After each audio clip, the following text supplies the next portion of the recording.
नमस्कार दोस्तों, कैसे हैं आप लोग। 26 जून 2023 के करंट अफेयर्स और एडिटोरियल एनालिसिस में आपका स्वागत है। 3 इंपॉर्टेंट एडिटोरियल्स और 7 के लगभग इंपॉर्टेंट करंट अफेयर्स की न्यूज़ में आपके साथ डिस्कस करूंगा। पहली जो करंट अफेयर्स की न्यूज़ में आपके साथ डिस्कस करने वाला हूँ, पूरी दुनिया में न्यूज़ वायरल हो रही है। वैगनर ग्रुप की mutiny under the leadership of Prigozhin.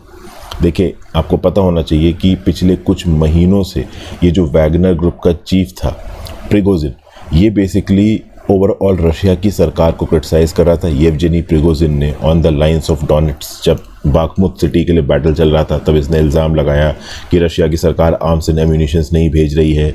तो कहीं ना कहीं वैगनर ग्रुप के चीफ येवगेनी प्रिगोजिन का जो एटीट्यूड था मॉस्को की सेंट्रल लीडरशिप के अगेंस्ट, वो थोड़ा सा हॉस्टाइल था। अब तो इसने रिसेंटली हद ही कर दी। रशिया की जो साउदर्न सिटी है रोस्टोव, वहाँ पे कब्जा लिया इसने बहुत सारी इंपॉर्टेंट एडमिनिस्ट्रेटिव बिल्डिंग्स को, और 25,000 की आर्मी के साथ, हेविली आर्मर्ड आर्मी के साथ मॉस्को की तरफ बढ़ने लगा। ऐसा बोला गया कि व्लादिमीर पुतिन का अंत यहाँ पे आ गया था इस पर्टिकुलर प्रिगोजिन की वजह से। लेकिन एंड टाइम पे यहाँ पे एक डील होती है और येवगेनी प्रिगोजिन वापस लौट जाता है। और ऐसा बताया जा रहा है कि इस पर्टिकुलर डील को मीडिएट किया है बेलारूस के प्रेसिडेंट अलेक्जेंडर ल्यूकाशेंको ने। तो यहाँ पे कुछ बेसिक क्वेश्चंस उठते हैं। पहला बेसिक क्वेश्चन ये है कि क्या व्लादिमीर पुतिन की सच में उस लेवल की पकड़ है आज की डेट में रशियन कंट्री के ऊपर। देखिए, पिछले 2 डेकेड से व्लादिमीर पुतिन एक आयरन हैंड की तरह रशिया के ऊपर राज कर रहा है। बट यूक्रेन वॉर ने ग्राउंड लेवल के जो असेसमेंट्स है, ग्राउंड लेवल के जो मैथमेटिक्स है, उसको थोड़ा बहुत हिला दिया है। और यहाँ पे येवगेनी प्रिगोजिन, जो कि एक समय पे शेफ हुआ करता था, बावर्ची हुआ करता था व्लादिमीर पुतिन का, आज इसके अगेंस्ट ही खड़ा। देखिए, शेफ वो भले ही था, उसको खाना पीना बनाने का शौक था, लेकिन वो था अपने आप में एक मिलिट्री जनरल। और उस मिलिट्री जनरल, मतलब इस पर्टिकुलर येवगेनी प्रिगोजिन की जो मिलिट्री स्किल्स हैं, ऑब्वियसली बात है, रशिया यूक्रेन वॉर में बड़ी ज़बरदस्त तरीके से सामने आए। वैगनर ग्रुप को इसने बहुत इफेक्टिवली लीडरशिप प्रोवाइड की। वैगनर ग्रुप के जितने भी मर्सनरीज हैं ना, इसको हैंड पिक किया है किसने? येवगेनी प्रिगोजिन ने। तो येवगेनी प्रिगोजिन की रशियन मिलिट्री में काफ़ी इंपॉर्टेंस थी। अच्छा, मैं आपको बता दूं, ये प्राइवेट आर्मी है, प्राइवेट मर्सनरी ग्रुप है। तो ऐसा भी कुछ बताया जा रहा है कि रशिया की सरकार ने कोशिश की थी कि इस प्राइवेट मर्सनरी ग्रुप को प्रॉपर पार्ट बना दिया जाए रशियन आर्मी का, जिसको येवगेनी प्रिगोजिन अपोज कर रहा था। ऑब्वियसली बात है, येवगेनी प्रिगोजिन एक प्राइवेट आर्मी का हेड है। वो प्राइवेट आर्मी वही करती है जो येवगेनी प्रिगोजिन कहता है। अब कल की डेट में वो प्राइवेट आर्मी रशियन आर्मी का पार्ट बन जाती है, तो येवगेनी प्रिगोजिन की इंपॉर्टेंस खत्म हो जाएगी, और वो अपनी इंपॉर्टेंस खत्म करना चाहता नहीं होगा। और इस बात के पूरे चांसेस है कि व्लादिमीर पुतिन की जो सरकार है, डिफेंस मिनिस्टर, इनके फॉरेन मिनिस्टर, हो सकता है इसमें से कुछ ऐसे लोग हो जिनकी येवगेनी प्रिगोजिन के साथ बनती ना हो, इसकी वजह से भी ये सब हो गया हो। तो हेविली आर्म्ड रशियन मर्सनरीज ये साउदर्न रशियन सिटी रोस्टोव से बाहर निकल के अभी के लिए कहाँ गए? अभी के लिए बेलारूस गए हैं। पता नहीं है कि एग्जैक्टली इनकी लोकेशन क्या है। तो they have return to their bases, और यहाँ पे ओवरऑल बेस की तरफ रिटर्न करते वक्त येवगेनी प्रिगोजिन को बहुत सारे एश्योरेंसेस दिए गए। एक तो येवगेनी प्रिगोजिन और इनके जो ट्रूप्स हैं, इनकी सेफ्टी के आप कह लो एश्योरेंसेस दिए गए। और उस पूरी की पूरी डील को अलेक्जेंडर लुकाशेंको ने स्ट्राइक किया है। अलेक्जेंडर लुकाशेंको भी पिछले 20 साल से यहाँ पे येवगेनी प्रिगोजिन को जानता। देखिए, बेलारूस और रशिया दोनों बहुत हद तक आइडियोलॉजिकली एक दूसरे के क्लोज हैं। बेलारूस के प्रेसिडेंट अलेक्जेंडर लुकाशेंको की व्लादिमीर पुतिन के साथ बहुत अच्छी बनती है, और व्लादिमीर पुतिन के क्लोज सर्कल्स में था येवगेनी प्रिगोजिन। तो येवगेनी प्रिगोजिन भी यहाँ पे लुकाशेंको को जानता था, इसलिए लुकाशेंको ने सीधे इससे बात की। ओके, अगर आप कह सकते हो कि ये जो पर्टिकुलर प्रिगोजिन है 62 साल का, ये फॉर्मर पुतिन अलाई है, लेकिन अब कहाँ से अलाई है? जब ये कूप करने के लिए तरफ जा रहा था, इसने ये साफ साफ बोला कि भाई, ये जो यूक्रेन में ब्लडी बैटल चल रहा है, यहाँ पे जो करप्ट और इनकॉम्पिटेंट रशियन कमांडर्स हैं, इनको हटाना बहुत ज़रूरी हो गया। मतलब यहाँ पे ओपनली येवगेनी प्रिगोजिन ने ये बोला कि भाई, रशिया की लीडरशिप में, खासकर जो मिलिट्री लीडरशिप है, वहाँ पे इनकॉम्पिटेंट और करप्ट कमांडर्स हैं जिनको हटाना ज़रूरी है, और उनको हटाने के लिए ही वो यहाँ पे ये कूप करने जा रहा था। बहुत सारे आर्म्ड व्हीकल्स पहले रशिया की तरफ मतलब मॉस्को की तरफ मूव करते नजर आ रहे थे, फिर वो कहीं ना कहीं वापस लौट गए। अच्छा, जब ये फोर्सेस आगे जा रही थी और पीछे की तरफ वापस आ रही थी, तब जो लोकल रेजिडेंट्स थे ना शहर के, वो इस पर्टिकुलर म्यूटिनी को सपोर्ट से करते नजर आ रहे थे, इस पर्टिकुलर कूप को सपोर्ट से करते नजर आ रहे थे। तो बेसिकली यहाँ पे रशिया की लीडरशिप, पुतिन की लीडरशिप के ऊपर ये भी सवाल उठ रहा है कि कहीं ना कहीं पुतिन के अगेंस्ट यहाँ पे कूप होने जा रहा है, और लोग लोकल लेवल पे कुछ हद तक खुश हो रहे हैं। तो ये भी अपने आप में एक चिंताजनक बात थी व्लादिमीर पुतिन के लिए। अच्छा, एक और बात बता दूं, जो क्रेमलिन के स्पोक्स पर्सन थे डिमिट्री पेस्कोव ने ये बोला कि जब शुरू में येवगेनी प्रिगोजिन ने यहाँ पे म्यूटिनी अनाउंस की तो उनके खिलाफ एक क्रिमिनल केस रजिस्टर हुआ, लेकिन अलेक्जेंडर लुकाशेंको के मीडिएशन के बाद जब ये येवगेनी प्रिगोजिन की वैगनर आर्मी वापस लौटने लगी तो इस क्रिमिनल केस को ड्रॉप करने का भी यहाँ पे अनाउंसमेंट कर दिया गया। तो बेसिकली ओवरऑल लुकाशेंको के मीडिएशन के बाद यहाँ पे येवगेनी प्रिगोजिन के ऊपर या फिर इनके एसोसिएट्स के ऊपर किसी भी प्रकार के क्रिमिनल चार्जेस नहीं चलाए जाएंगे। इस बीच में ओवरऑल नेबरहुड में भी कुछ एक्टिविटी हुई है। रशिया के जो डिप्टी फॉरेन मिनिस्टर है एंड्री रुडेंको, ये भैया इमीडिएट बेसिस पे चाइना की बीजिंग में फ्लाइट पकड़ के गए कुछ इंटरनेशनल इश्यूज़ को डिस्कस करने के लिए। तो हो सकता है कि ये जो वैगनर ग्रुप की म्यूटनी वाला इशू है इसको भी डिस्कस करने के लिए चाइना जाना पड़ा हो। वी नेवर नो कि यहाँ पे एक्चुअली में ग्राउंड लेवल पे हो क्या रहा है। फिर आगे बात यहाँ पे की जाएगी और क्या क्या बोला जा रहा है। व्लादिमीर पुतिन का जो बेसिक नेचर है, क्या वो सच में येवगेनी प्रिगोजिन को माफ़ कर पाएंगे, ये भी अपने आप में बहुत बड़ा क्वेश्चन है। 2018 में व्लादिमीर पुतिन का एक इंटरव्यू लिया गया और उनसे बोला गया कि क्या आप एक फॉरगिविंग पर्सन हैं, क्या आप माफ़ कर देते हैं। उसने बोला जी हाँ मैं माफ़ कर देता हूँ, बट मैं कुछ चीज़ें माफ़ नहीं कर सकता, नॉट एवरीथिंग। तो जब व्लादिमीर पुतिन से पूछा गया कि भाई ये बट नॉट एवरीथिंग में कौन कौन सी चीज़ें जो आप माफ़ नहीं कर सकते, तो व्लादिमीर पुतिन ने तुरंत बोला ब्रेटेबल, अगर मुझे कोई धोखा देता है तो मैं उसे माफ़ नहीं कर सकता। तो ऑब्वियसली बात है व्लादिमीर पुतिन का मोस्ट ट्रस्टेड कह लीजिए या फिर one of the trusted ally कह लीजिए प्रिगोजिन ने यहाँ पे नो डाउट धोखा दिया है, बैक स्टैप किया है व्लादिमीर पुतिन को। व्लादिमीर पुतिन ने इस बात को ओपनली अनाउंस भी किया, क्योंकि देखिए इस समय पे 1000 किलोमीटर लंबी रशिया यूक्रेन बॉर्डर के ऊपर एक बहुत ही इंटेंस जंग चल रही है और इस पर्टिकुलर जंग में यूक्रेन के फ्रंट लाइन्स को छोड़ के ये वैगनर मिलिट्री ग्रुप रशिया के अंदर कूप करने पहुँच गया, तो ये अपने आप में एक बहुत बड़ी बात है। येवगेनी प्रिगोजिन चूँकि हेड है वैगनर प्राइवेट मिलिट्री कंपनी का, इसने बोला कि मैं मार्च फॉर जस्टिस कर रहा हूँ। मार्च फॉर जस्टिस मतलब कि मॉस्को की तरफ मार्च करके जो करप्ट लीडर्स हैं जो कि रशिया को गर्त में लेके जा रहे हैं, इनको यहाँ पे हटाने की कोशिश कर रहा हूँ। मिस्टर तुरंत टीवी पे आए और उन्होंने बोला कि वैगनर ग्रुप का ये मूव ब्रिटेलर है, स्टैब इन द बैक है, मतलब पीठ में चाकू मारने वाली बात है। सबसे खास बात दोस्तों यहाँ पे ये है कि रशियन प्रेसिडेंट ने ये ओपनली बोला कि जो रशियन आर्मी है वो वैगनर मिलिट्री ग्रुप को क्रश कर देगी, म्यूटनी को क्रश कर देगी, लेकिन मॉस्को के रास्ते में वैगनर ग्रुप को कोई बहुत इफेक्टिव रशियन आर्मी का रेजिस्टेंस देखने को मिला नहीं। मोस्ट प्रॉब्ली यहाँ पे जो व्लादिमीर पुतिन थे उन्होंने अपनी आर्मी को वैगनर ग्रुप के अगेंस्ट इसलिए डिप्लॉय नहीं किया क्योंकि रशिया के सामने, पूरी दुनिया के सामने कोई गलत सिग्नल ना जाए, इसलिए यहाँ पे व्लादिमीर पुतिन ने दिमाग लगाया, लुकाशेंको से बात की और लुकाशेंको ने यहाँ पे पूरी की पूरी डील स्ट्राइक की। क्योंकि आप जस्ट सोचिए दोस्तों, इस पूरी की पूरी रशिया यूक्रेन वॉर के बीच में अगर रशिया की मिलिट्री यहाँ पे वैगनर ग्रुप से लड़ने लगती तो ये एक सिविल वॉर की शुरुआत हो जाती, एक इंटरनल स्टेबिलिटी की शुरुआत हो जाती। फिर रशियन यूक्रेन वॉर से तो बिल्कुल ही ध्यान अलग हट जाता है, यहाँ पे इंटरनली कुछ बवाल होने लगता। और अगर सच में यहाँ पे वैगनर ग्रुप और रशियन आर्मी के बीच में लड़ाई होनी शुरू हो जाती तो यूक्रेन को एक बहुत बड़ा पुश मिलता, यूक्रेन अपने खोए हुए इलाकों को वापस कब जा सकता था। समझ के बात को, इसलिए मैं तो ये बोलूँगा कि व्लादिमीर पुतिन ने बहुत ज़बरदस्त दिमाग लगाया यहाँ पे। व्लादिमीर पुतिन ने दिखा दिया कि भाई he is such a shrewd leader. Vladimir Putin ने अपनी आर्मी को सीधे वैगनर ग्रुप को रेजिस्ट करने नहीं दिया, उसने सीधे डील को स्ट्राइक कराया। मतलब वो दुनिया को और अपने लोगों को दिखाना चाहता था कि रशियंस आपस में नहीं लड़ रहे हैं, इसलिए उसने लुकाशेंको को इन्वॉल्व करके बातचीत के थ्रू चीज़ों को रिजॉल्व कर दिया। अगर एक सिविल वॉर सा शुरू हो जाता है यहाँ पे वैगनर और रशियन आर्मी के बीच में, तब ऑब्वियसली बात है पुतिन की सिचुएशन और ज़्यादा ख़राब हो जाती। ठीक है, तो अभी के लिए चीज़ें यहाँ पे सॉर्ट आउट हो गई, चीज़ें यहाँ पे शांत हो गई। प्रिगोजिन की करंट लोकेशन क्या है ये भी के लिए पता है नहीं, क्योंकि रशिया की हालात इंटरनेशनल फ्रंट्स पे बहुत ज़्यादा ख़राब चल रहे हैं, इकोनॉमिक फ्रंट्स पे बहुत ज़्यादा ख़राब चल रहे हैं। तो मोस्ट प्रॉब्ली यहाँ पे व्लादिमीर पुतिन प्रिगोजिनी से बदला लेने के बजाय अपने एक्सटर्नल डिफेंसेस को और स्ट्रॉन्ग करने की कोशिश करेंगे। ठीक है, तो अभी के लिए तो देखिए, वैसे तो मिस्टर व्लादिमीर पुतिन पे इससे पहले बहुत से इस तरीके के अटैक्स हुए हैं, ब्रिटेल हुए हैं, ठीक है ना, लेकिन ऑब्वियसली बात है ये one of the biggest crisis थी उनके पूरे के पूरे कैरियर की। अभी के लिए तो उन्होंने इस पर्टिकुलर क्राइसिस को अवॉइड कर दिया है अपनी श्रूडनेस, अपनी चालाकी के थ्रू। आगे चलता है, Modi Sisi ink deal on strategic partnership. देखिए यहाँ पे क्या बताया, जरा आपको पता होना चाहिए कि वॉशिंगटन में अपनी विजिट को कंप्लीट करने के बाद प्रधानमंत्री नरेंद्र मोदी जी गए हैं इजिप्ट में और इजिप्ट में वो जाके मिले हैं इजिप्टियन प्राइम मिनिस्टर मुस्तफ़ा मदबौली से। मैंने परसों के भी एडिटोरियल में ओवरऑल इंडिया इजिप्ट की स्ट्रेटजिक पार्टनरशिप को लेके बहुत इंपॉर्टेंट आर्टिकल आपके साथ डिस्कस किया था, जहाँ पे इकोनॉमिक स्टैटिस्टिक्स के बारे में बात हुई थी, इंडिया इजिप्ट की फ्यूचर इंगेजमेंट के रिस्पेक्ट में कुछ इंपॉर्टेंट इंसाइट्स मैंने दिए थे। तो यहाँ पे इंडिया और इजिप्ट ने संडे को एक एग्रीमेंट साइन किया on the strategic partnership as prime minister Narendra Modi held bilateral talks with president Abdul Fattah al Sisi in Cairo. Modi ji को यहाँ पे इजिप्ट की सरकार की तरफ से दिया गया highest honour of the land, the Order of the Nile. तो ऑर्डर ऑफ द नाइल का यहाँ पे खिताब दिया गया प्रधानमंत्री मोदी जी को। 4 इंपॉर्टेंट एग्रीमेंट्स को यहाँ पे साइन किया गया 24 से 25 जून की इस पर्टिकुलर विजिट में। वो कौन कौन सी डील्स है इसके बारे में अभी के लिए हम लोग बात करेंगे। देखिए आगे यहाँ पे क्या बताया जा रहा है।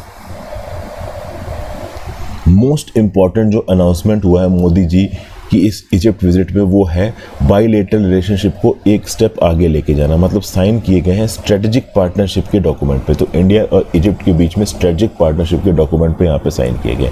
फिर जो यहाँ पे फॉरेन सेक्रेटरी विनय मोहन क्वात्रा साहब इन्होंने बोला है कि ग्रीन और रेन्यूएबल एनर्जी का कोलैबोरेशन होगा इंडिया और इजिप्ट के बीच में। इस रिस्पेक्ट में देखा जाए तो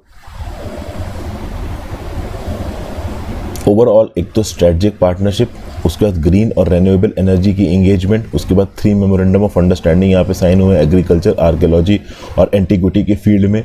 देखिए आर्कियोलॉजी एंटीक्विटी एक चीज़ हो गई, एग्रीकल्चर एक चीज़ हो गई, कॉम्पिटिशन लॉ एक चीज़ हो गई। फिर दोनों साइड्स ने बोला कि भाई मल्टीलेटरल कोऑपरेशन करेंगे G20 के एजेंडा के अंदर, food, energy security, climate change के ऊपर ध्यान देंगे। ऑर्डर ऑफ द नाइल तो यहाँ पे मोदी जी को दिया ही गया है।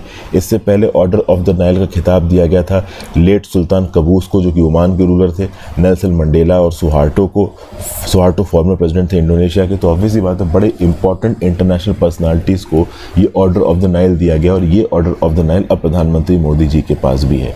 तो प्रधानमंत्री मोदी जी ने इसको बहुत हम्बली एक्सेप्ट किया। उन्होंने बोला कि मैं इजिप्ट की सरकार को और इजिप्ट के लोगों को इस पर्टिकुलर सम्मान के लिए धन्यवाद देता हूँ। ठीक है, it indicates the warmth and connections they have to India and to people of our nation. ठीक है भाई, ये जो ऑफिशियल डिस्कशंस हो रहे थे इंडिया और इजिप्ट के बीच में वो कहाँ हो रहे थे? अल इत्तिहादिया पैलेस ऑफ कायरो। यहाँ पे ओवरऑल एक इंडिया यूनिट भी बनाई गई है इजिप्ट की कैबिनेट के अंदर। ये पर्टिकुलर कैबिनेट की इंडिया यूनिट ओवरऑल इंडिया के साथ जो बायलैटरल रिश्ते हैं इसको लगातार सुधारने की कोशिश करेगी। तो basically this India unit will be A useful tool in steering bilateral collaboration. यहाँ पे मिस्टर मोदी जी ने और मिस्टर सीसी ने, अब्दुल फतह अल सीसी ने 1-to-1 कन्वर्सेशन किया है यहाँ पे। फिर मिस्टर मोदी जी यहाँ पे Heliopolis Commonwealth War Grave Cemetery में भी गए, जहाँ पे उन्होंने 43 इंडियन सोल्जर्स को श्रद्धांजलि अर्पित की। ये 43 इंडियन सोल्जर्स ने वर्ल्ड वॉर 1 के समय पे इजिप्ट और एडन में लड़ते वक्त अपनी जान गंवाई थी। उसके बाद अल हाकिम मॉस्क भी गए यहाँ पे प्रधानमंत्री मोदी जी। फिर यहाँ पे MQ-9B ड्रोन डील से रिलेटेड 2 आर्टिकल्स हैं दोस्तों। ओवरऑल न्यूज़ सेक्शन में भी इससे रिलेटेड एक आर्टिकल था और आज का जो टेक्स्ट सेक्शन था हिंदू न्यूज़पेपर का उसमें भी इससे रिलेटेड एक आर्टिकल था। MQ-9B ड्रोन रीपर, देखिए 31 MQ-9B रीपर हमारा भारत देश खरीद रहा है किससे? यूएस से, यूएस की जनरल एटॉमिक कंपनी से। अब देखिए यहाँ पे बहुत सारी स्पेकुलेटिव रिपोर्ट्स चल रही हैं सोशल मीडिया पे। सोशल मीडिया पे स्पेकुलेटिव मतलब रिपोर्ट चल रही किससे रिलेटेड? तो with regard to the price and other terms of purchase of 31 MQ-9B high altitude long endurance unmanned aerial vehicles, HALE high altitude long endurance unmanned aerial vehicles MQ-9B Reaper हम ये US से खरीद रहे हैं। अभी के लिए यूएस की सरकार की तरफ से जो प्रिलिमिनरी एस्टिमेट आया है वो आया है $3.072 बिलियन का। लेकिन ऑब्वियसली बात है यहाँ पे जो परचेज़ की एग्जैक्ट टर्म्स और कंडीशंस हैं इनको फाइनलाइज करना बाकी है। इसमें बहुत से नेगोशिएशंस यहाँ पे बाकी हैं। देखिए सबसे खास बात यहाँ पे ये है कि मिनिस्ट्री ने ये भी बोला है, डिफेंस मिनिस्ट्री में, कि इस पर्टिकुलर परचेज़ को एग्जीक्यूट करने से पहले हम इस बात को भी चेक करेंगे कि ये जो जनरल एटॉमिक्स है ये जब अपने MQ-9B रीपर ड्रोन को दूसरी कंट्रीज़ को भेजता है तो उनसे कितने पैसे लेता है। तो जो डिफेंस एक्विजिशन काउंसिल है इसने 15 जून को एक्सेप्टेंस ऑफ नेसेसिटी दिया था 31 MQ-9B को। इस 31 MQ-9B में 16 स्काई गार्जियन थे और 15 सी गार्जियन थे। जो सी गार्जियन वाला वेरिएंट है ये मरीन वेरिएंट है और स्काई गार्जियन वाला वेरिएंट मरीन से अलग है। तो 16 तो देखिए 31 रीपर्स, ड्रोन रीपर्स में तो 16 तो हमारी इंडियन नेवी के लिए हैं जो कि आपके हैं सी गार्जियन वाले, लगभग 15 हमारे इंडियन नेवी के लिए हैं सी गार्जियन वाले, और बचे 16 स्काई गार्जियन, 8 आर्मी के लिए और 8 एयरफोर्स के लिए। तो भैया फॉरेन मिलिट्री सेल्स के लिए, फॉरेन मिलिट्री सेल के इस मैकेनिज्म के अंदर तीनों सर्विसेज के लिए 8 आर्मी के लिए, 8 एयरफोर्स के लिए और 15 नेवी के लिए हम लोग खरीद रहे हैं MQ-9B ड्रोन रीपर। और ये जो अनमैन्ड एरियल व्हीकल्स खरीदे जाएंगे, इनसे एसोसिएटेड जो इक्विपमेंट है उसको भी खरीदा जाएगा। तो ये जो एक्सेप्टेंस ऑफ नेसेसिटी वाला जो क्लॉज था, इसके अंदर जो प्रिलिमिनरी कॉस्ट एस्टिमेट दिया गया था यूएस के द्वारा $3.072 बिलियन का, इसको यहाँ पे कोट किया गया।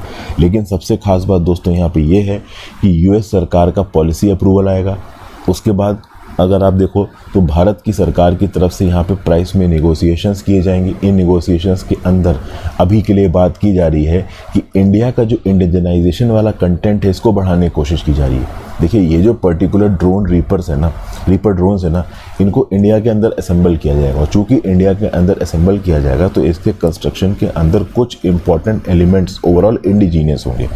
तो अगर आप देखें तो 8 से 9% इंडिजीनियस कंटेंट है अभी इन रीपर ड्रोन्स के अंदर, इसको बढ़ा के 15 से 20% किया जाएगा। और इसकी जो सोर्सिंग है वो इंडियन इंडस्ट्री से होगी, मतलब 15 से 20% जो कंटेंट होगा इस पर्टिकुलर MQ-9 रीपर का वो इंडिजीनियस होगा। अब इस रिस्पेक्ट में एक्सेप्टेंस ऑफ नेसेसिटी का डॉक्यूमेंट जो है वो हमारी भारत सरकार ने यहाँ पे फ्लोट कर दिया, ठीक है ना। एक लेटर ऑफ रिक्वेस्ट भेजा जाएगा यहाँ पे इंडियन गवर्नमेंट की तरफ से यूएस गवर्नमेंट को, जहाँ पे ट्राई सर्विसेज की रिक्वायरमेंट्स को बताया जाएगा, डिटेल्स ऑफ इक्विपमेंट्स को बताया जाएगा, प्रोक्योरमेंट के टर्म्स को डिस्कस किया जाएगा। उसके बाद अगर आप देखो तो बैठ के जो हमारे इंडियन नेगोशिएटर्स हैं और यूएस नेगोशिएटर्स हैं बैठ के यहाँ पे बातचीत करने की कोशिश करेंगे। तो अभी के लिए तो प्रिलिमिनरी एस्टिमेट है $3.072 बिलियन का। इस प्रिलिमिनरी एस्टिमेट के बाद एक्सेप्टेंस ऑफ नेसेसिटी दे दिया गया, लेटर ऑफ रिक्वेस्ट दिया जाएगा। इस लेटर ऑफ रिक्वेस्ट के बिहाफ पे इंडियन नेगोशिएटर्स और जो आपका यूएस नेगोशिएटर्स हैं वो बैठ की बातचीत करेंगे और फाइनली फिर यहाँ पे एक डील को स्ट्राइक किया जाएगा। तो अभी के लिए यहाँ पे शुरुआत हो रही है। तो प्राइसिंग को लेकर सोशल मीडिया पे जो स्पेकुलेशन चल रहे हैं वो स्पेकुलेशन गलत हैं, इन स्पेकुलेशन को नहीं करना चाहिए, ऐसा कुछ यहाँ पे बताया जा रहा है। फिर यहाँ पे भी कुछ यही सारी बातें बताई जा रही। The India US deal for the 31 MQ-9B drone. देखिए जो बाइडन और प्रधानमंत्री मोदी जी ने ओवरऑल यहाँ पे वेलकम किया जब ये लोग वॉशिंगटन में मिले इंडिया के प्लान को to procure General Atomic MQ-9B high altitude long endurance unmanned aerial vehicle. तो यहाँ पे ज्वाइंट अनाउंसमेंट आया। ज्वाइंट अनाउंसमेंट के अंदर 15 सी वेरिएंट और 16 नॉर्मल वेरिएंट। तो ये जो MQ-9B है इसको इंडिया के अंदर असेंबल किया जाएगा और ये इंटेलिजेंस, सर्विलेंस और रिकॉनेसेंस की जो कैपेबिलिटीज़ हैं इंडियन आर्म फोर्सेस की, ISR कैपेबिलिटी, उनको बढ़ा देगा। जो जनरल एटॉमिक है वो basically comprehensive global maintenance, repair और ओवरऑल फैसिलिटी को भी इंडिया के अंदर बनाएगा ताकि लॉन्ग टर्म गोल्स किस चीज़ के हैं, to boost indigenous defence capabilities, इनको बढ़ाया जा सके।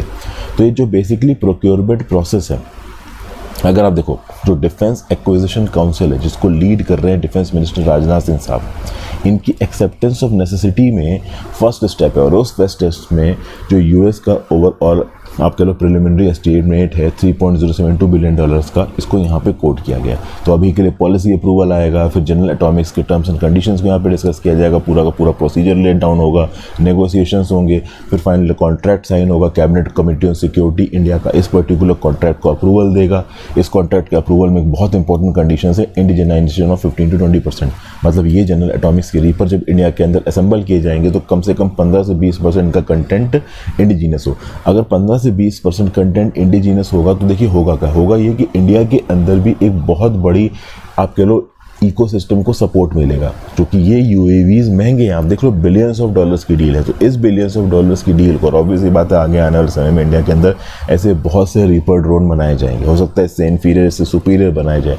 तो उसके लिए भी एक डिटेल आप कह सकते हो इन्वेस्टमेंट इकोसिस्टम इंडिया के अंदर इस्टेब्लिश होगा, जिसके बेसिस पे आगे आने वाले समय में लोकल लेवल पे जो सप्लाई चेन्स ग्राउंड लेवल पे चल रही है इस इंडिजनाइजेशन के कंटेंट को बनाने के लिए, वो लॉन्ग टर्म में इंडिया के ड्रोन डेवलपमेंट प्लान को एक सस्टेनेबिलिटी देंगी। ये जो MQ-9B रीपर ड्रोन है ना, ये सैटेलाइट के साथ जुड़ा हुआ होता है, 40 घंटे तक लगातार उड़ सकता है, हर प्रकार के वेदर को ये मॉनिटर कर सकता है, सेफली इंटीग्रेट कर सकता है सिविल एयर स्पेस में, ठीक है ना।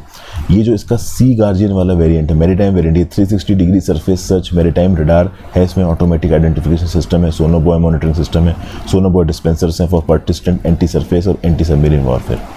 खास बात दोस्तों यहाँ पे ये है कि जो मैंड आप कह लो मैरीटाइम पेट्रोल वॉरफेयर एयरक्राफ्ट्स होते हैं, जैसे कि पोसाइडन P8I, पोसाइडन P8I, तो ये जो पोसाइडन P8I है ओवरऑल इंडिया का, ये जो काम करता है इसमें पायलट्स बैठे हुए होते हैं, उसकी काम की इस 80% एफिशिएंसी तो इस पर्टिकुलर MQ-9B रीपर में।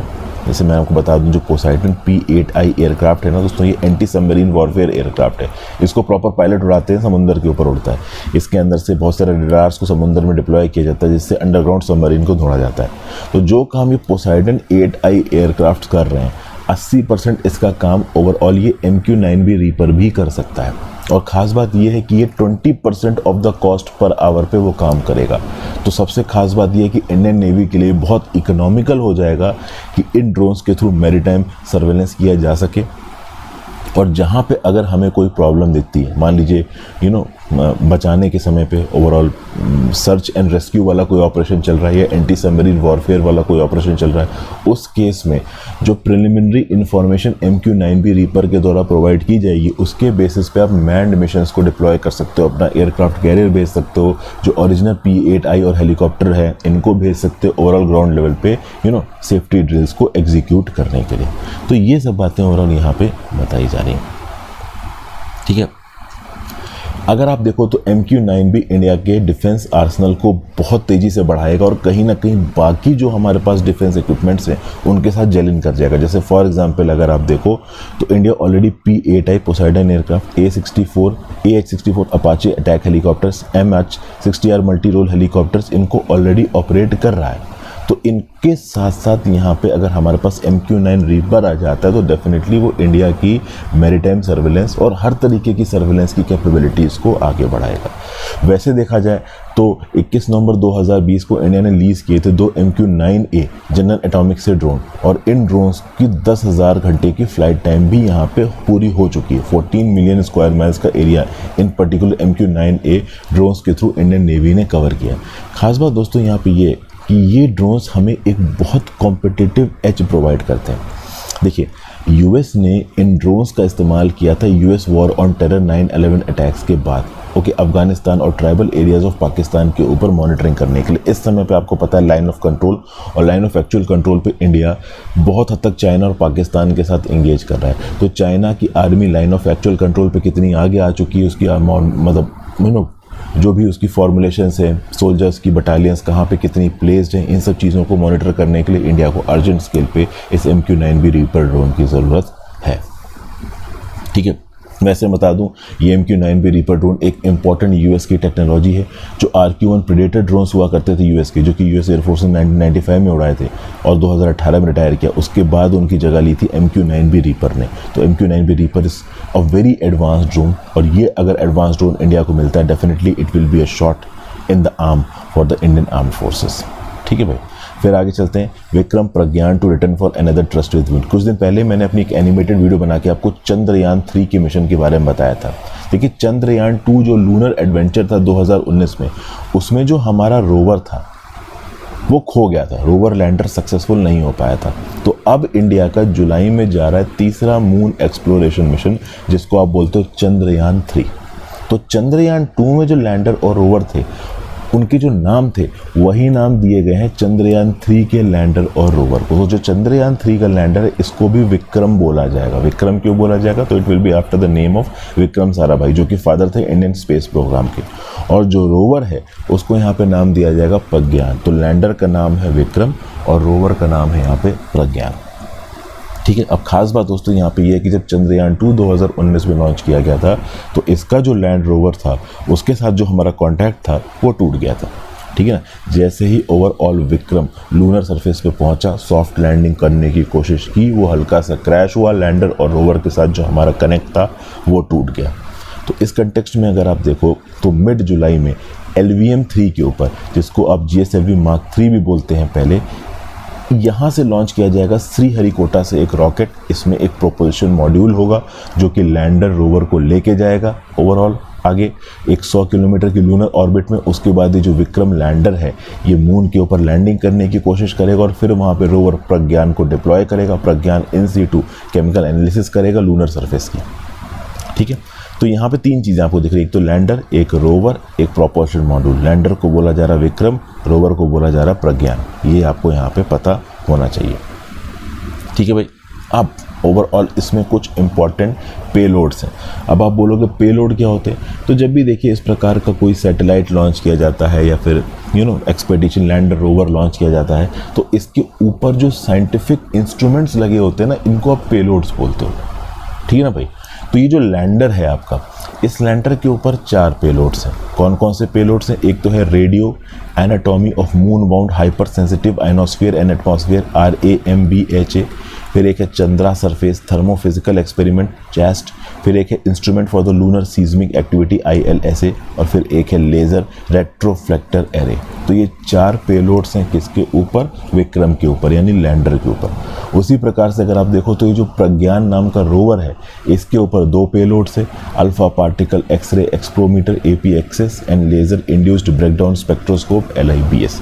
तो ये जो पर्टिकुलर पेलोड्स हैं ये अपना अपना साइंटिफिक काम करेंगे, जिसके लिए इनको as a payload, as a scientific equipment लगा के भेजा गया। उसी प्रकार से जो प्रोपल्शन मॉड्यूल है उसके ऊपर भी एक पेलोड है, स्पेक्ट्रोपोलैरोमीटर ऑफ हैबिटेबल प्लैनेट अर्थ। ठीक है भाई, तो ये एक इंपॉर्टेंट न्यूज़ है, मैंने आपसे डिस्कस की चंद्रयान 3। चंद्रयान 3 से रिलेटेड ऑब्वियसली बात आगे और आर्टिकल्स आएंगे। फिर एडिटोरियल एनालिसिस पे आ जाते हैं दोस्तों। एडिटोरियल एनालिसिस में देखा जाए तो देखिए टेक्निकली 2 ही इंपॉर्टेंट आर्टिकल्स हैं यहाँ पे। एक जो इंपॉर्टेंट आर्टिकल लगा वो ये है यहाँ पे drug controller general of India को लेके रिसेंटली इमरजेंसी यूज़ ऑथराइजेशन की परमिशन दी गई है एक mRNA वैक्सीन को। इंडिया के अंदर कोविड-19 की एक mRNA वैक्सीन डेवलप की है। इस mRNA वैक्सीन का नाम क्या है? तो वैक्सीन का नाम है जेमकोवैक OM। इस पर्टिकुलर वैक्सीन को डेवलप किया गया पुणे वेस्ट जेनोवा फार्मास्यूटिकल्स के द्वारा, जेनोवा बायो फार्मास्यूटिकल्स के द्वारा। तो इससे क्या पता चल रहा है? इससे ये पता चल रहा है कि इंडिया के पास कैपेबिलिटी आ गई है mRNA वैक्सीन्स को लॉन्च करने की, बनाने की इंडिजीनियसली। ऐसा बताया जाता है कि जो जेमकोवैक नाम की वैक्सीन है, ये जो अभी के लिए डोमिनेंट ओमिक्रॉन वेरिएंट चल रहा है उसके अगेंस्ट काफ़ी हद तक इम्यूनिटी प्रोवाइड करती है। अब खास बात यह है कि वर्ल्ड हेल्थ ऑर्गेनाइजेशन ने ऑफिशियली डिक्लेयर कर दिया है कि कोविड-19 pandemic is no longer available. तो चूंकि कोविड-19 पैंडेमिक अभी के लिए यहाँ पे ख़त्म हो चुका है, तो जो पब्लिक इंटरेस्ट था ऑब्सेसिव नए वेरिएंट्स में वो ख़त्म हो चुका है। तो जब वेरिएंट्स में लोगों का इंटरेस्ट ख़त्म है तो वैक्सीन में भी लोगों का बहुत ज़्यादा इंटरेस्ट बचा नहीं है। तो बेसिकली ये पर्टिकुलर न्यूज़ ज़्यादा कवर हो नहीं रही है, ठीक है ना। इनफैक्ट अगर आप देखो तो जो बूस्टर डोज है, जो प्रिकॉशनरी डोज है, तीसरी डोज है, उसको भी लोग इस समय पे ज़्यादा लेने में इंटरेस्टेड है नहीं। तो ये जो पर्टिकुलर न्यूज़ है ये इस रिस्पेक्ट में इंपॉर्टेंट हो जाती है कि हाँ भाई इंडिया के पास भी कैपेबिलिटी कि इंडिजीनियसली हम तेज़ी से अपनी खुद की mRNA वैक्सीन बना सकते हैं। लेकिन प्रॉब्लम दोस्तों यहाँ पे ये है कि हम mRNA वैक्सीन तो बना सकते हैं, लेकिन वैक्सीन के डेवलपमेंट का और ये जो इमरजेंसी यूज़ ऑथराइजेशन का जो प्रोसेस है इंडिया के अंदर, क्या वो सही है? क्या उसमें कुछ फ्लॉ है? देखिए, जब भी वैक्सीन्स बनाई जाती हैं उनमें कुछ प्रोग्रेसिव स्टेजेस ऑफ टेस्टिंग होती हैं, जैसे पेट्री डिशेस, एनिमल्स, फिर ह्यूमंस के ऊपर टेस्टिंग करना। और ओवरऑल किसी भी एक पर्टिकुलर वैक्सीन को किन बेसिस पर रिजेक्ट किया जाता है? इस बेसिस पर रिजेक्ट किया जाता है कि या तो वो इंसान को नुकसान पहुंचा सके, या फिर कह लो कि उसके अल्टरनेट में जो दूसरी वैक्सीन अवेलेबल है वो उससे ज़्यादा एफिशिएंट है या उसके बराबर एफिशिएंट है। तो जब तक एक नई वैक्सीन की टेस्टिंग में हमें ये प्रूफ नहीं मिल जाता कि अल्टरनेटिव ऑप्शन से वो ज़्यादा एफिशिएंट है, तब तक ओवरऑल उस वैक्सीन को अप्रूवल नहीं दिया जाता। इसलिए आप देखो तो वैक्सीन्स के अप्रूवल में कभी कभी डेकेड्स लग जाते हैं, 10 साल से ज़्यादा लग जाते हैं। इसलिए वैक्सीन डेवलपमेंट का प्रोसेस, उसके अप्रूवल का प्रोसेस काफ़ी ट्रिकी प्रोसेस है। लेकिन ओवरऑल कोविड-19 के पैंडेमिक के समय पे इस पर्टिकुलर ट्रिकी प्रोसेस को पूरी दुनिया में तेज किया गया, इंक्लूडिंग इंडिया। लेकिन प्रॉब्लम ये है कि पूरी दुनिया की अगर आप बात करो, जैसे फॉर एग्जांपल अगर आप यूएस की बात करो, तो यूएस का जो food and drug administration department है ना, वो कई सालों से लगातार नोवल ड्रग्स में एनालिसिस कर रहा है, वैक्सीन कैंडिडेट्स को पेल्यूज करने की कोशिश कर रहा है। तो यूएस का जो आप कह लो ड्रग रेगुलेटरी इकोसिस्टम है वो काफ़ी हद तक डेवलप्ड है। उन्होंने पहले भी बहुत सी ड्रग्स को इमरजेंसी बेसिस पे बनाया, उनको मार्केट में उतारा। लेकिन इंडिया क्या करता है? इंडिया बाकी कंट्रीज़ की कॉपी करता है। इंडिया यूएस और यूरोप की ड्रग रेगुलेटरी एजेंसीज़ की कॉपी करता है। तो भैया अगर यूएस और यूरोप में कोई ड्रग अप्रूव हुई तो उसको इंडियन कंटेक्स्ट में थोड़ा बहुत टेक्स्ट करके इंडियन मार्केट में लॉन्च कर दिया। तो मतलब कि जो रेगुलेटरी इकोसिस्टम है दवाइयों के अप्रूवल का इंडिया के अंदर, वो प्रॉपर नहीं है, वो पूरी तरीके से साइंटिफिक नहीं है। उसमें बहुत सारी आर्बिट्री डिग्री और लैक्स रेगुलेशंस इन्वॉल्व है। हमारे जो क्लिनिकल ट्रायल्स है वो प्लेग्ड है, पूरी तरीके से एफिशिएंट नहीं है, एविडेंस बेस्ड असेसमेंट हमारा नहीं है।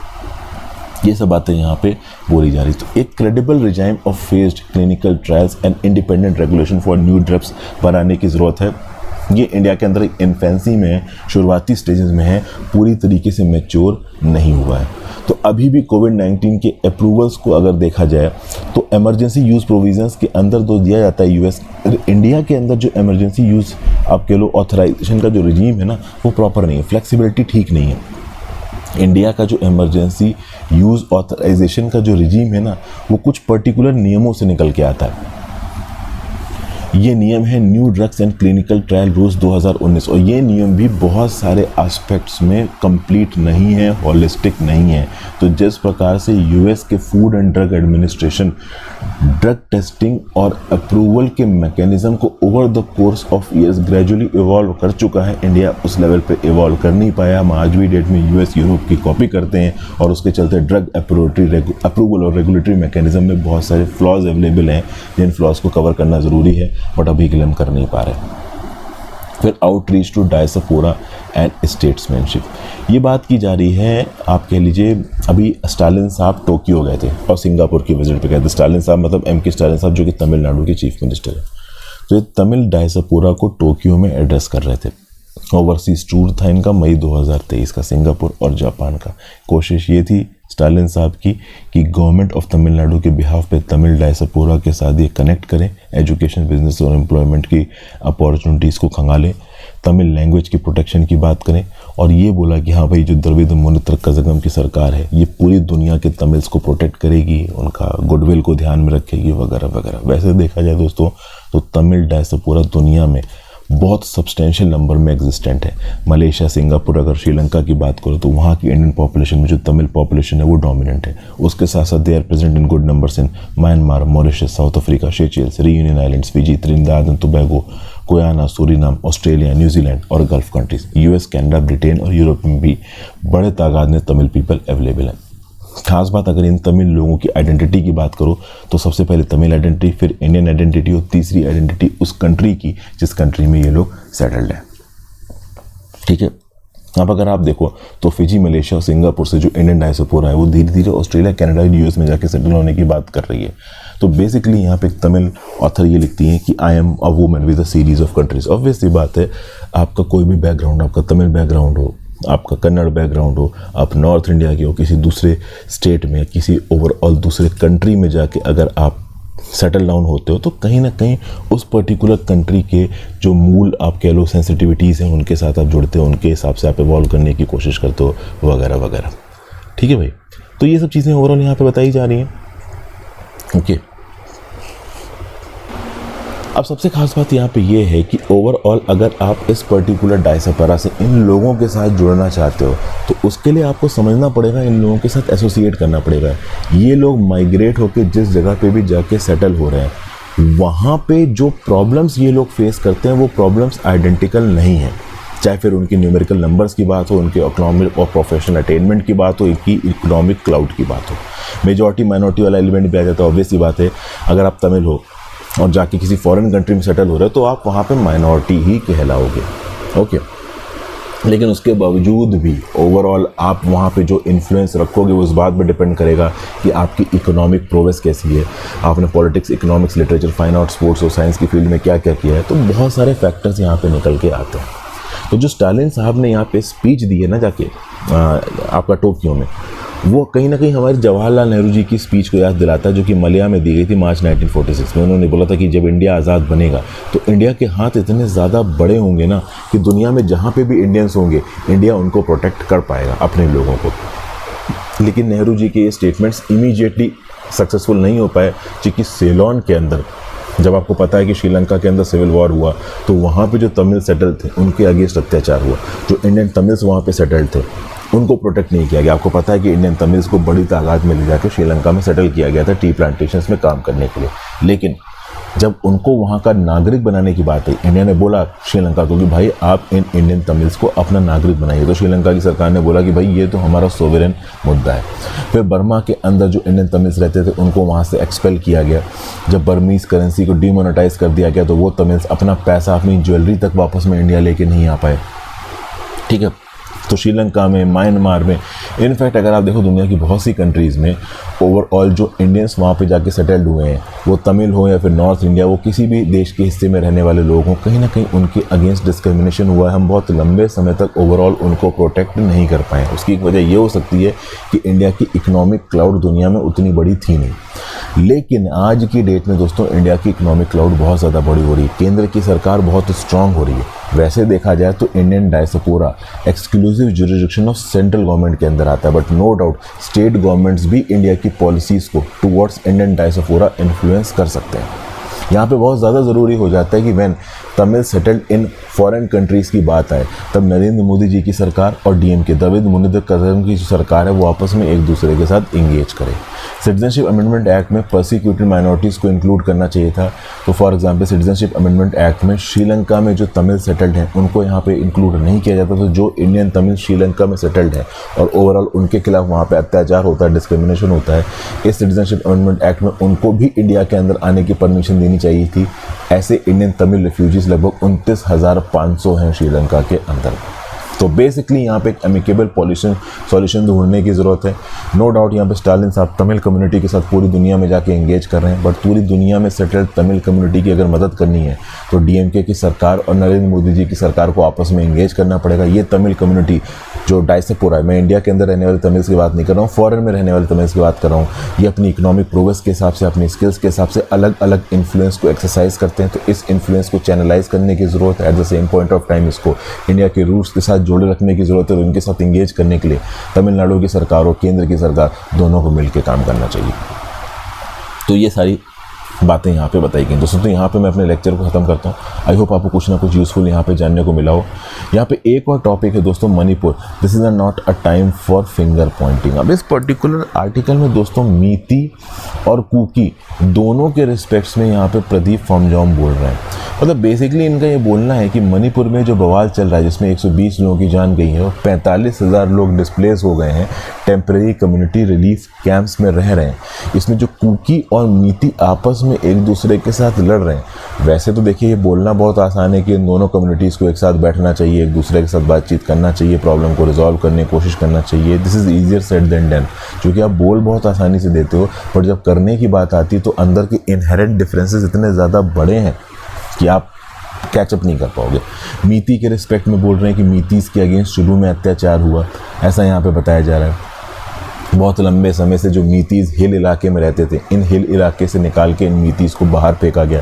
जी हाँ, यहाँ पे बोला जा रहा है भले ही मीतीज़ वैली में रहते हैं और कुकी हिल इलाके में रहते हैं। हिल इलाके में कुकीज़ की चलती है, मीतीज़ की प्लेन इलाके में चलती है। प्लेन इलाका है बहुत कम, और जो मीतीज़ हिल इलाके में थे उनको हिल इलाके से निकाल के फेंक दिया गया बाहर।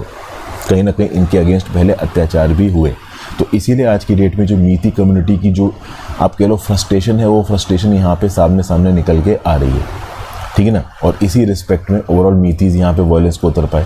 वहीं पे अगर आप कुकीज़ की बात करो तो कुकीज़ के अगेंस्ट भी अत्याचार हुआ। सरकार ने बहुत सारी ऐसी पॉलिसीज़ इंप्लीमेंट की हैं जो कि एंटी कुकी हैं, जैसे फॉर एग्जांपल पॉपी प्लांटेशन के अगेंस्ट ड्राइव चलाना, इलीगल माइग्रेशन के अगेंस्ट ड्राइव चलाना, इंक्रोचमेंट के अगेंस्ट ड्राइव चलाना। इसलिए अगर आप देखो तो जब रिसेंटली 3 मई को वायलेंस शुरू हुआ तो कुकी कम्युनिटी के लोगों ने पहले रिस्पॉन्ड किया, ना कि नागा कम्युनिटी के लोगों ने। तो किसने प्रॉब्लम को शुरू किया, किसने प्रॉब्लम को ख़त्म किया, कौन कहाँ पे क्या कर रहा था, इसके बारे में अभी हम चीज़ें क्लियरली नहीं बोल सकते। लेकिन डेफिनेटली मीती लोग भी कहीं ना कहीं इस पूरे के पूरे मेहम की वजह से इफेक्ट रहे हैं, कुकी लोग भी रहे हैं, और कहीं ना कहीं शुरुआत से ओवरऑल उनके जो बीच के डिसेंशंस थे वो बहुत ज़्यादा थे। कुछ ना कुछ ऐसा हो रहा था ग्राउंड लेवल पर जो दोनों ही ग्रुप्स को और लॉर्ड को अफेक्ट कर रहा था। तो यहाँ पर ग्राउंड लेवल को चीज़ों को रिजॉल्व करने की ज़रूरत है। अब अमित शाह से मिलने के बाद एन बीरेन सिंह ने बोला कि हाँ भाई ग्राउंड लेवल पर ये मीती लोग कुकी लोगों के साथ एसोसिएट करेंगे, लेकिन दोनों मीती और की कम्युनिटी को साथ में बैठ कर समझा पाना अपने आप में एक बहुत मेजर इशू। लेट्स सी क्या होता है आगे।